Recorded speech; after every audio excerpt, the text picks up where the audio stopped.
আন্দোলন হয়েছে ফ্যাসিবাদী সরকারকে সরানোর জন্য। রাজনীতিবিদরা পারেনি বলেই ছাত্রদের নেতৃত্বে বাংলাদেশ ফ্যাসিস্ট মুক্ত হয়েছে বলেছেন জামায়াতের ইসলামের আমির ডক্টর শফিকুর রহমান। শরীয়তপুরের ভেদরগঞ্জে এক পথসভায় তিনি এসব কথা বলেন। এ সময় জামায়াত নেতা আজহারুল ইসলামের প্রসঙ্গ টেনে তিনি তার মুক্তির দাবি জানান। জেলার নায়েবে আমির কে এম মকবুল হোসাইনের সভাপতিত্বে পথসভায় আরও উপস্থিত ছিলেন জামায়াতের কেন্দ্রীয় কমিটির সহকারী secretary general AHM Hamidur Rahman Azad.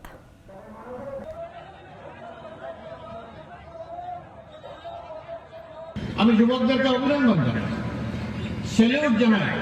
টানা 15.5 বছর আমাদের উপর জুলুম চলেছে, আর আমরা আন্দোলন করেছি এই সরকারকে, ফ্যাসিবাদী সরকারকে ক্ষমতা থেকে সরায় বাংলাদেশকে মুক্ত করার জন্য। আমরা পারিনি, আমরা রাজনীতিবিদরা 15.5 বছরে পারিনি, কিন্তু সেই সমস্ত কষ্ট, দুঃখ, যাতনা, জুলুম একত্রিত হয়ে যে শক্তি তৈরি হয়েছিল আমাদের ছাত্রদের নেতৃত্বে, সেই শক্তির বলে আলহামদুলিল্লাহ বাংলাদেশ মুক্ত হয়েছে ফ্যাসিবাদের কবল থেকে। দেশ জুড়ে তোলপাড় ওয়ালটন ফ্রিজ কিনে আপনিও হয়ে যেতে পারেন মিলেনিয়ার।